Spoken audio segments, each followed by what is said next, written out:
4월 4일 금요일 경건의 시간을 함께 하도록 하겠습니다. 기도하겠습니다. 언약을 지키시는 신실하신 하나님, 저희를 끝까지 사랑하시는 주님의 성품을 기억하며 이 아침 주 앞에 나아가게 하여 주심에 감사드립니다. 말씀 속 요나단의 사랑과 믿음을 통해 저희의 마음을 비추어 주시고 감정이나 형편을 넘어서 오직 하나님의 뜻을 선택했던 그 결단을 저희도 깨달을 수 있도록 인도하여 주옵소서. 성령님께서 지혜의 빛으로 저희를 인도하시고 하나님의 말씀을 듣되 지식으로 머무르지 않게 하시고 저희의 삶 가운데 살아 움직이는 진리로 받아들일 수 있도록 인도하여 주옵소서. 예수님의 이름으로 기도드립니다. 아멘. 사무엘상 20장 17절부터 23절까지 말씀을 보도록 하겠습니다. 같이 읽겠습니다. 요나단은 다윗을 제 몸처럼 아끼는 터라 다윗에게 다시 맹세하였다.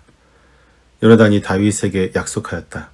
내일은 초하루이니 아버지가 자네의 자리가 빈 것을 보시면 틀림없이 자네가 왜 자리를 비웠는지 물으실 걸세. 모레까지 기다리다가 저번 일이 있었을 때에 숨었던 그곳으로 내려가서 에셀 바위 곁에 숨어 있게. 그러면 내가 연습 삼아 어떤 표적을 놓고 활을 쏘는 것처럼 그 바위 곁으로 화살을 3번 쏘겠네. 그런 다음에 내가 데리고 있는 종을 보내어 그 화살을 다 찾아오라고 말하겠네. 그때에 내가 그 종에게 큰 소리로 너무 멀리 갔다. 이쪽으로 오면서 다 주워 오너라 하고 말하면 주님께서 살아계심을 걸고 맹세하겠네. 자네에게는 아무 일도 없을 것이니 안심하고 나오게. 그러나 내가 그 종에게 아직 더 가야 된다. 화살은 더 먼 곳에 있다 하고 말하면 주님께서 자네를 멀리 보내시는 것이니 떠나가게. 오직 우리가 함께 약속한 말에 대해서는 주님께서 길이길이 자네와 나 사이에 증인이 되실 것세. 아멘. 우리는 살아가며 다양한 관계를 맺고 있습니다. 가족, 친구, 동료, 교회 공동체 속에서 우리는 서로를 이해하고 지지하며 함께 걸어가기를 원합니다. 그러나 현실은 그렇게 되지가 않을 때가 많습니다. 인간관계는 종종 오해로 인해 흔들리게 되고 감정으로 멀어지며 상황에 따라 변질되곤 합니다. 특히 이해관계가 얽혀 있거나 위기의 순간이 닥칠 때 그 관계가 진실한지 믿을 만한지를 시험하게 됩니다. 그런 상황 속에서 우리에게 필요한 것은 감정이 아니라 결단입니다. 단순히 잘 지내고 싶은 마음만으로는 관계를 지켜갈 수 없습니다. 진실한 관계는 반드시 중심에 어떤 믿음이 있어야 하고 이 믿음은 결국 어디를 향하고 있느냐에 따라 그 깊이가 결정됩니다. 오늘 우리는 한 인물을 통해 그리고 그가 맺은 특별한 관계를 통해 이러한 진실한 사랑과 신뢰 그리고 위기 속에서도 흔들리지 않는 믿음의 모습을 함께 살펴보고자 합니다. 요나단은 다윗을 사랑했습니다. 그냥 좋아했다는 것이 아니라 제 몸처럼 아꼈다고 본문은 전합니다. 원문에서 이 표현은 자기 생명을 걸 만큼 아꼈다라는 뜻으로 사용됩니다. 자신이 가지고 있는 모든 특권, 자신이 설 자리를 내려놓을 준비가 되어 있었다는 말입니다. 이 말씀은 우리 안에 있는 인간적인 경쟁심, 비교의식, 자기 중심적인 사랑을 정직하게 비추게 합니다. 요나단이 보여주는 사랑은 혈연도 아니고 낭만적인 감정도 아니었습니다. 그 사랑은 하나님 뜻 앞에서 자신을 낮추는 믿음의 결단이었습니다. 그의 사랑은 우리를 위해 자기의 몸을 십자가에 못 박히신 예수님의 모습을 생각나게 합니다. 우리의 사랑은 어떤 위치에 있을까요? 요나단은 다윗을 자기 몸처럼 아끼는 그 사랑으로 그와 언약을 다시 맺습니다. 이미 맺은 약속을 번복해서 다시 한번 한다는 것은 요나단이 그 관계를 얼마나 소중히 여기는지를 여실히 보여주는 것입니다. 또 얼마나 진지하게 하나님 앞에서 이 관계를 지켜나가려고 했는지 보여주는 것입니다. 신앙의 우정은 그냥 생기는 것이 아닙니다. 서로를 향한 존중과 하나님의 뜻에 대한 믿음이 겹쳐질 때 비로소 하나님이 기뻐하시는 관계가 될 수 있습니다.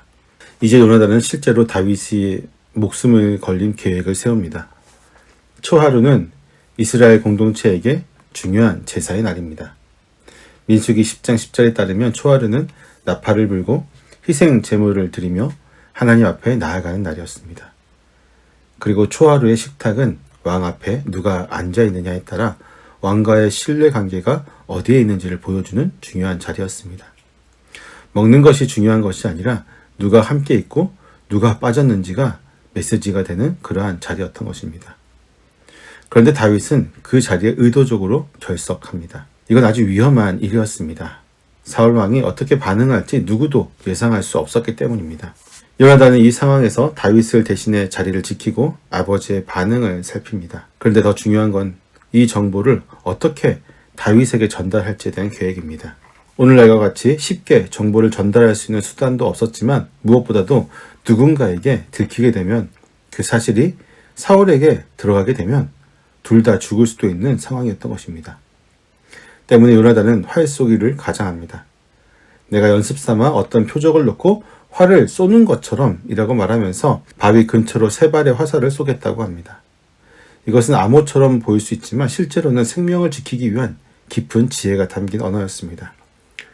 그리고 그는 이렇게 말합니다. 그때 내가 그 종에게 큰 소리로 너무 멀리 갔다. 이쪽으로 오면서 다 주워 오너라 하고 말하면 자네에게는 아무 일도 없을 것이니 안심하고 나오게. 요나단 놀랍게도 하나님의 이름으로 맹세를 합니다. 주님께서 살아계심을 걸고 맹세하겠네 라고 합니다. 사울의 분노를 피해서 숨고 있는 다윗에게 요나단이 줄 수 있는 최선의 위로는 자기 감정이 아니라 살아계신 주님 앞에서 내가 거짓없이 말하고 있다는 사실을, 그 신뢰를 보여주는 것입니다. 믿음의 사람들 사이의 신뢰는 상황이 좋을 때보다 어렵고 위험할 때 명확히 드러납니다. 우리는 이런 위기의 순간에 사람을 신뢰하는지 아니면 하나님 앞에서 맺은 언약을 신뢰하는가를 묻게 되는 것이죠. 마지막으로 요나단은 사울의 마음이 돌이켜지지 않을 경우, 즉 다윗이 정말로 떠나야 할 상황이 된다고 하면 그것도 하나님의 인도하심으로 받아들이자고 말합니다. 여기서 요나단은 현실을 도피하거나 외면하지 않습니다. 분명히 말합니다. 떠나가라고죠. 그런데 이 이유를 이렇게 설명하고 있습니다.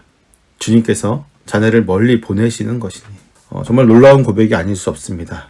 지금 이별하고 도망가야 하고 또 생명이 위태로운 상황에 있는데 요나단은 하나님의 손이 그 가운데 있음을 보고 있습니다. 그는 자신이 이해할 수 없는 고통도 하나님께서 허락하셨다면 그 안에 뜻이 있을 거라고 믿고 있는 것입니다. 야곱이 홀로 하란으로 떠날 때, 요셉이 형들에게 팔려 애굽으로 갈 때, 그 순간들은 모두 고통의 시간들이었지만 나중에 하나님의 뜻이 거기에 있었음을 깨닫게 되는 것입니다. 요나단은 그 믿음을 다윗에게 심어주고 있습니다. 23절을 보게 되면 오직 우리가 함께 약속한 말에 대해서는 주님께서 길이길이 자네와 나 사이에 증인이 될 걸세. 요나단은 지금 함께 하지도 못해도 하나님이 우리의 사이를 보증하고 계신다고 고백합니다. 물리적인 거리, 환경의 위협, 정치적인 압력, 이런 모든 것들이 사람 사이의 관계를 흔들 수 있어도 하나님이 증인이 되시는 언약은 결코 무너지지 않을 것입니다. 오늘 본문에서 우리는 요나단이 한 사람을 통해 세상의 논리와는 너무나도 다른 사랑과 신뢰 그리고 믿음을 보게 됩니다. 왕의 계승자였지만 자신을 낮추고 친구를 제 몸처럼 아끼며 위기의 순간에도 끝까지 지켜주려 했던 요나단. 그는 현실보다 하나님을, 감정보다는 언약을, 계산보다 믿음을 선택한 사람이었습니다. 우리의 삶에도 다윗처럼 도망쳐야 할 때가 있습니다. 예상치 못한 위기, 감당하기 어려운 관계, 마음을 찢는 이별이 찾아올 수 있습니다. 그때 우리가 붙들어야 할 것은 상황이 아니라 하나님께서 증인 되시는 언약입니다. 사람의 말은 흔들릴 수 있지만 하나님 앞에서 맺어진 관계와 결단은 결코 흔들리지 않습니다. 우리는 요나단과 다윗처럼 완벽할 수는 없지만 그들이 보여준 믿음의 자세는 분명히 본받을 수 있습니다. 누군가를 아끼는 사랑이 있다면 거기서 하나님의 뜻을 먼저 구하시기를 소망합니다. 신뢰를 나눈 관계가 있다면 그 중심에 하나님이 계신지 돌아보십시오. 이별이나 고난의 상황을 만나게 된다면 그것이 하나님께서 보내시는 길은 아닌지 귀 기울여 보십시오. 그리고 무엇보다 이 모든 장면을 통해 예수 그리스도의 사랑을 기억하기를 소망합니다. 우리의 왕 되신 예수님은 자기의 자리를 포기하셨고 우리를 자신의 몸처럼 아끼셨으며 십자가의 길이라는 떠나야 할 길을 하나님의 뜻으로 받아들이셨습니다. 그 사랑 안에 우리의 삶이 모든 관계, 모든 선택, 모든 고난이 새롭게 해석될 줄을 믿습니다. 기도하겠습니다. 자신을 내어주기까지 사랑하신 하나님, 오늘 말씀을 통해 요나단의 믿음과 다윗을 향한 신실한 사랑을 보게 하시니 감사드립니다. 저희도 하나님 앞에서 맺은 관계를 거룩하게 지켜가며 감정보다 언약을 붙들고 현실보다 하나님의 뜻을 선택하는 삶을 살아가게 하옵소서. 어려움 속에서도 주님의 손을 신뢰하며 이별과 고난의 순간에도 그 길 위에 하나님의 인도하심이 있음을 믿는 믿음을 허락하여 주시옵소서. 주님이 저희 삶의 증인이 되어주시고 저희가 맺는 모든 관계 속에 예수 그리스도의 사랑과 진리가 흐르게 하여 주시옵소서. 예수님의 이름으로 기도드립니다. 아멘.